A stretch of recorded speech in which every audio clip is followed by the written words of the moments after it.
as Tony fixes my money. Very good. Ladies and gentlemen, I hope you have enjoyed tonight's contest. Our winners obviously worked very hard at their insanity. Apparently no one knows what's happening next. Ladies and gentlemen, if you have been mistaken in thinking that this was all of the extravaganza you are going to receive for the evening, you are wrong. After a musical interlude, there will be an unnamed special guest. I will, however, give you a hint. This special guest is a member of the spirit world. Ladies and gentlemen, I have been hired by the band as a medium for this special individual, so please stay tuned. Very soon, the band will be playing one of my favorite numbers.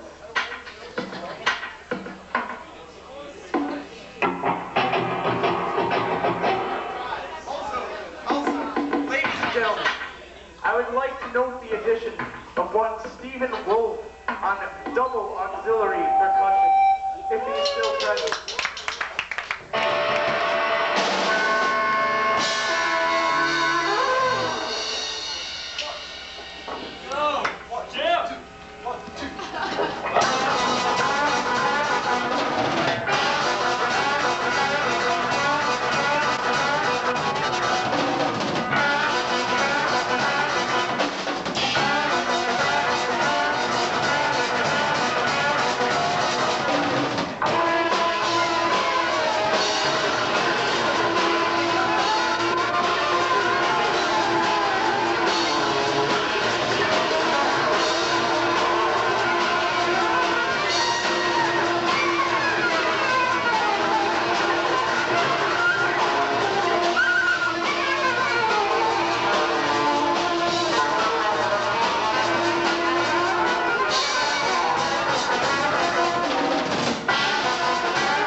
In the obvious lull, ladies and gentlemen, I'd like to pull out some more pros. Metropolis! You don't do that anymore! More serious! I would like the sayer of the last comment to stand up and identify himself. That's what I thought.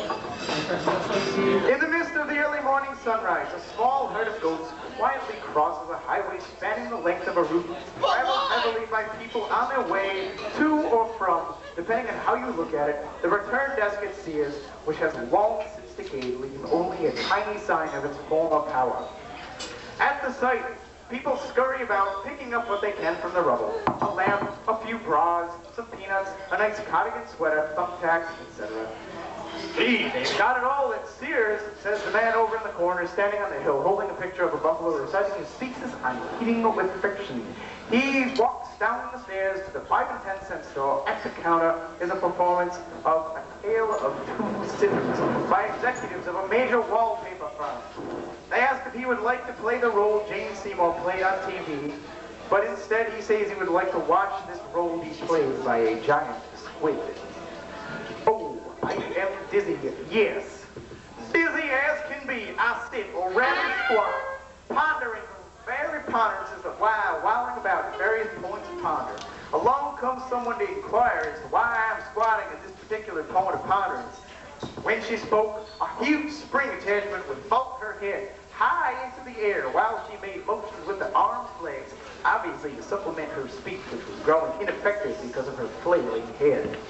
Wondering what to do, I began to drift into more of a sprawl, and this flailing-headed whatever began rummaging through a large trunk she had produced from a hollow tooth.